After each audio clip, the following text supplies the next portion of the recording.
It's officially spooky season, and I could not be more ready for it. Yeah, I cannot believe that Halloween is just right around the corner. Sam, are you dressing up this year? That's a great question. Hopefully, by the time this episode airs, I'll have come up with some sort of costume. But really, the most important question is what will my dogs be for Halloween this year?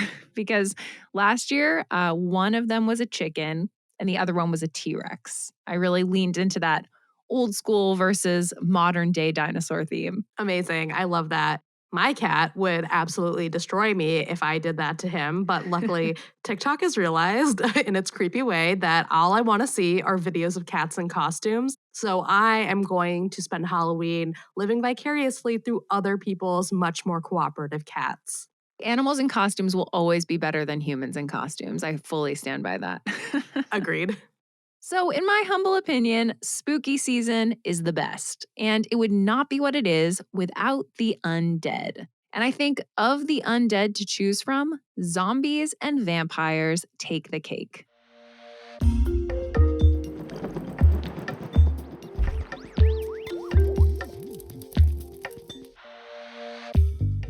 Welcome to Tiny Matters. I'm Deboki Chakravarti, and I'm joined by my co-host Sam Jones, who is more into Halloween than I knew.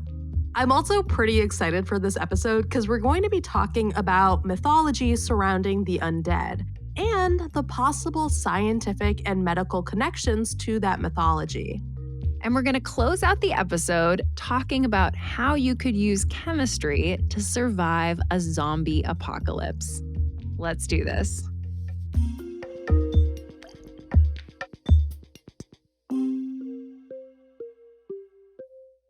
When it comes to undead mythology, there's no better person to talk with than Emily Zarka.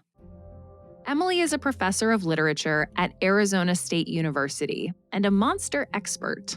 She's the writer and host of the PBS YouTube series Monstrum, which we've linked to in today's show notes. When Deboki and I decided to do an episode on the undead, I knew I had to reach out to Emily. And when I did, I told her I was particularly interested in learning about vampires. And I didn't just want to hear about the best-known vampires like Dracula. I wanted to hear about the ones people told stories about centuries before Dracula was even on the map. One of my favorite vampiric creatures is the Greek Vrikolakas. It's one of the oldest ones. Some people like to cite this vampire as one of the original ones. But essentially, anyone who died by suicide, murder, plague, or curse could become this undead being. And some of the reanimation causes after burial were kind of bizarre in a lot of ways. So things like if you didn't have a proper religious ceremony, which is something we see in other vampire myths, but also committing too many sins, which of course what too many is up for debate, or even if one's corpse was crossed over by a cat. That could all be justification for becoming this Vrikolakas. Vrikolakas are different from the vampires that immediately come to mind. These vampires are probably best known for wreaking havoc on people's homes, spoiling food, and destroying property. They don't drink blood like a typical Western vampire, but they do eat flesh and steal and eat the organs of the living. They have intact hair, teeth, and nails, and importantly, they still have their living personalities and intelligence. And because they were intelligent and still had their personalities, there are some stories of them, showing up at like dinner tables or knocking on doors and literally trying to interact with the living, which as a historian and literary scholar to me is fascinating if we consider the implications there about grief and moving on after death. And what does it mean if you start telling these stories that, you're seeing a dead loved one? I find that so fascinating. Absolutely. It's really a reminder that these myths come from somewhere important. They're not just random stories, they serve a purpose. We'll revisit that later, but first, let's talk a bit more about the Vrikolakas.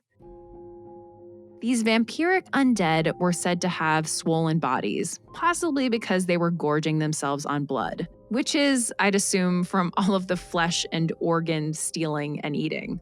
Their bodies might also turn black, but they didn't decay. So in some places of Greece, the body would actually be exhumed at 1, 3, and 5 years to check if the person was fresh. So essentially, if the corpse appeared really blackened or looked like it hadn't decayed enough based on whatever standard, that they might be considered to have not entered the world of the dead. And that's sort of when they were flagged as potentially being of Ricolikas. And it gave us a cool profession. Ricolikas hunters were actually a thing in Greece. And these professionals were considered valuable members of society and actually occupied the same strata as scribes and healers. Ricolicoss hunter also just sounds really cool, right? Like, oh, that's just my best friend. He's a Ricolicoss hunter. Yeah, it totally does. So, like Emily mentioned, the Vrikolikos are more ancient vampiric beings. What about the more modern one? By modern, I don't mean Twilight Edward Cullen-esque vampires. I'm talking about Dracula, the story of a count, Count Dracula, who lives in a castle in Transylvania, Romania, and ultimately moves to a small seaside town in England where he terrorizes people and sucks their blood. It's a lot more interesting than that, but you get the gist. And it is spooky season, so if you're looking for a read, Dracula just might be it. When Bram Stoker published the book in 1897, he set off the modern fascination, it might even be accurate to say obsession, with the blood-sucking, bat-like, garlic-fearing vampire. I appreciate Stoker in so many ways. He took legends in both fiction and folklore and current historical events and mashed them into this creature that hadn't had all these characteristics before. But he's by no means the person who created the Western vampire that we know today. I actually identify the creation of the vampire in literature and then more broadly fiction existing in British Romantic literature, specifically with some female and Gothic authors.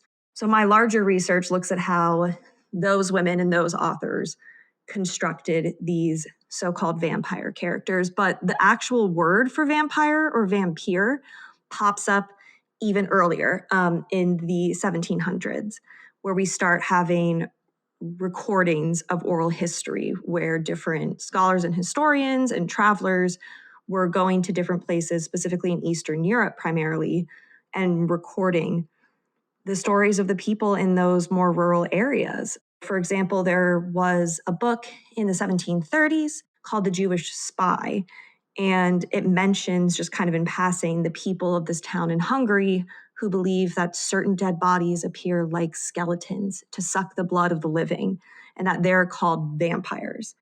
One most famously that actually occurred before Dracula was Sheridan Le Fanu's Carmilla, which many scholars count as the first obviously vampiric lesbian text in English literature. So he borrowed from that as well. But again, borrowing something doesn't mean, in my mind, that you're taking away from it in any capacity. And so Stoker actually worked on Dracula for years. For over 5 years, he went to many libraries across the globe, actually, and did a lot of research. And he took notes.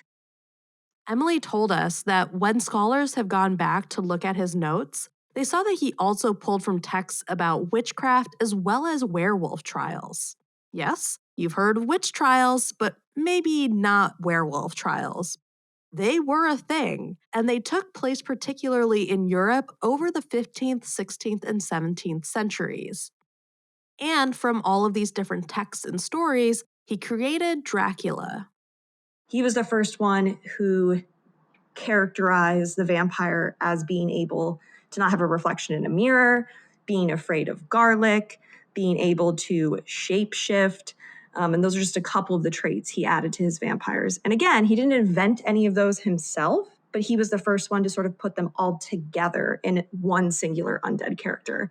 And I think that adding all those different fears and different traits made a singular vampiric figure easier for people to understand. And Count Dracula is a cool name too. So once you have that going on, you have, I think, a character that people can really get behind and understand and talk about. Whereas before, maybe you had disparate elements of vampiric and undead creatures that weren't as name brand, for lack of a better way of putting it. And before we go any further, we should say that although Vlad the Impaler is often cited as the real life person who inspired the Count Dracula character, there's no actual evidence for that. Vlad III was born in Transylvania, Romania in the 15th century, and like his nickname suggests, he impaled his enemies.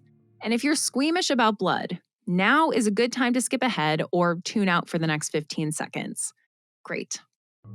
So, the vampire connection with Vlad seems to be that there was at least one account of him dipping his bread in the blood of his victims as they lay dying on the stake that he impaled them with. And then he'd eat the bread in front of them. First, ew, that's quite unhygienic. But it was the 1400s, and we are talking about a maniacal, barbaric murderer, so I guess anything goes. Second, I told you to skip ahead. Now back to my point, or really Emily's point. There's no evidence that Dracula was inspired by Vlad the Impaler. Stoker never visited Romania or Transylvania. In over 100 pages of notes that we have when he was creating Dracula, the name Vlad never even appears. So, of course, it's possible he knew about Vlad the Impaler as more of a historical figure, but there's no evidence that that person inspired the character Dracula in any way. So, like Sam mentioned earlier in the episode, these myths are not just random stories, they serve a purpose.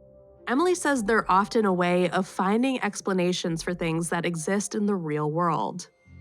So, of course, if you encounter an individual who's acting bizarrely, whether that's for a medical reason or a social reason, we like to put stories onto those individuals to help sort of explain their behavior because humans can be quite scary on their own.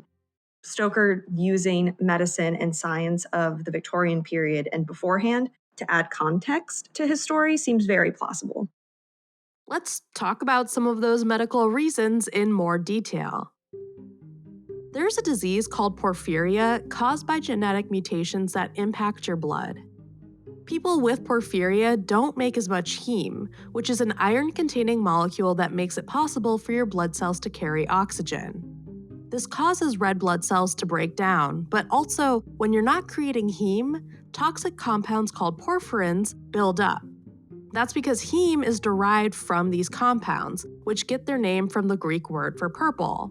When you're not creating heme, these deep reddish purple porphyrins build up in your bones and in your teeth, creating a look that could be reminiscent of blood-covered fangs.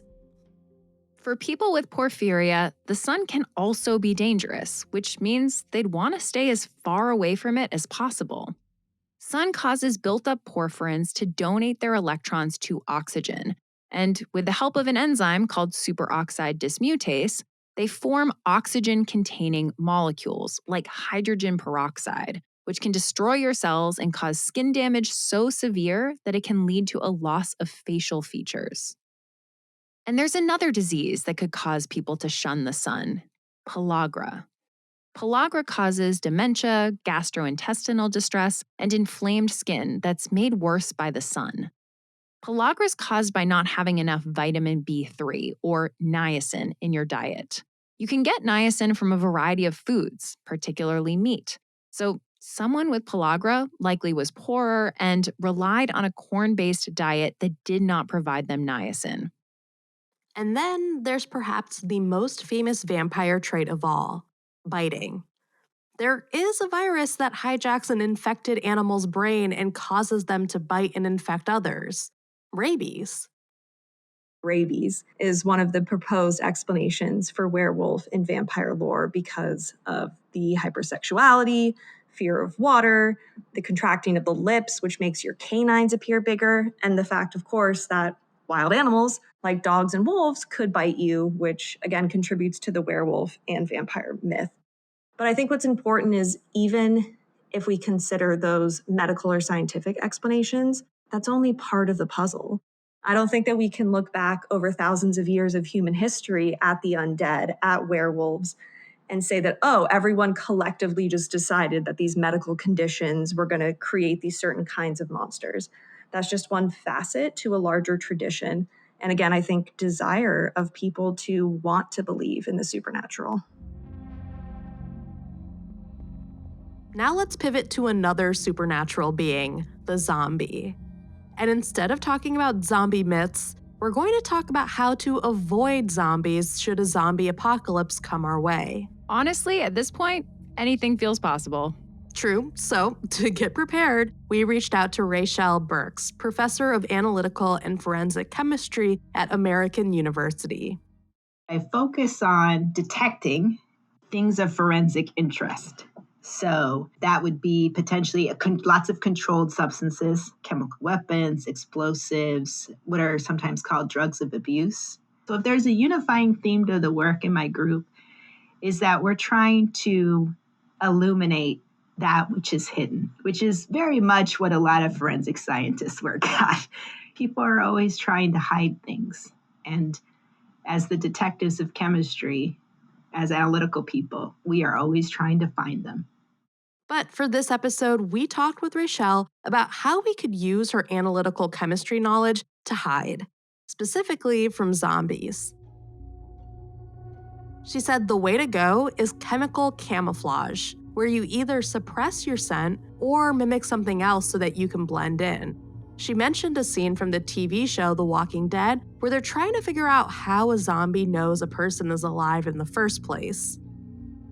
They're literally workshopping as like a little unit going, we don't smell like them, we don't look like them, we don't move like them. And so we need to change all of that.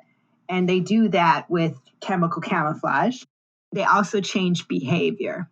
You got to really sell it, right? You're talking full, like the smell, the look, the movements, the biomechanics is you're trying to fool a multi-sensory perception. And we know that in real life where maybe we've mistaken a friend from behind, but then the gait is wrong, the tone of the voice isn't quite correct, or in reverse, it sounds like the person, it looks like the person, but they don't cock their hip that way.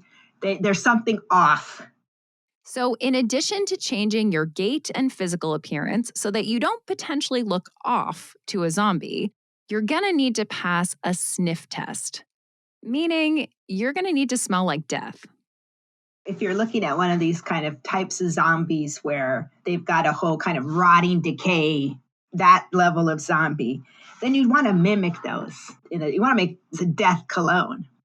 It's a whole kind of cocktail of smells. It's a whole system that's breaking down to smaller and smaller gases. And they've been named, right? Putrescine, cadaverine, and even, of course, some of your sulfur-containing compounds, right? Like hydrogen sulfide. These are compounds that cadaver dogs detect that are markers of where a body could be hidden. Forensic analytical chemists like Rachel have done a lot of work to understand what gases are released throughout the body decomposition process. There are scents that repel one species and attract another. So for some insects, blowflies, and maybe certain types of beetles, they're like, oh yeah, right? Rubbing their little insect hands together in a maniacal fashion to be like, it's our time, strike now, right? And for other species, we might smell that and be like, ooh, that is bad news bears, right? It is a warning sign, not an enticement. So if zombies smell that death cologne and think you're just a zombie, Rachel says it could go a couple different ways. Maybe they'll be intrigued, thinking you're a zombie friend, or maybe they'll think you're a zombie foe, trying to steal their territory. Ideally, the zombie just won't pay attention to you. And if that works, congrats. But definitely don't stick around. If you can get through that, keep it moving. Like this is a temporary measure. This is boom, boom. This isn't a full-time scam. You might be wondering how one would go about making a death cologne. Fortunately, there are bacteria that can naturally cook up these compounds, and you don't need much of them to really stink up the place. We're talking probably microgram amounts per person. And once you have the compounds, getting them into a formula like a perfume isn't too hard, as long as the experts who know how to do it haven't turned into zombies already. We've got formulation people to do that, and they've been able to do that with some really challenging molecules if they find just the right medium to put them in. And we're very good at that chemistry wise. So I have no doubt that we'll have like a whole array of options. You want a stick? Do you want a lotion? Do you want a body butter? Like the whole thing. When should we start? There's no time like the present. That's why we start now. You see, you cannot have a defensive posture and wait until the disaster has already struck. You have to be forward thinking. You have to think, okay, let's stockpile. You got to have knowledge transfer. You got to have appropriately detailed standard operating procedures so that when that happens, we haven't put all of our eggs into one non-zombie proof basket and we're ready. Although all of the zombie stuff is a little silly, it's actually an important exercise to kind of just let your mind go there and to consider what being prepared for a disaster, like, say, a global pandemic, really means. In 2011, the CDC actually published a graphic novel titled Preparedness 101 Zombie Pandemic as a fun, more approachable way of teaching people about the importance of emergency preparedness. You know, these types of genres help us have kind of really challenging, just hard conversations because we're a bit separated from it, right? But when you can say, here's our plan. And if we get separated, or if you get over here, you feel in danger, here's what we need to do. And we can do that and have those conversations and also share some laughs, you know, and also be afraid and be afraid in public, which we're often in real life, that's kind of denigrated, that you don't get to be really terrified. You're supposed to be brave. But in the case of, you know, everyone's watching the latest zombie movie, we all get to be like, this is insane, you know, together. And so I think there's something to that we can do that as a community. Maybe it's a bit thought experiment, but in a way, we're preparing ourselves for what we know in the human experience is inevitable.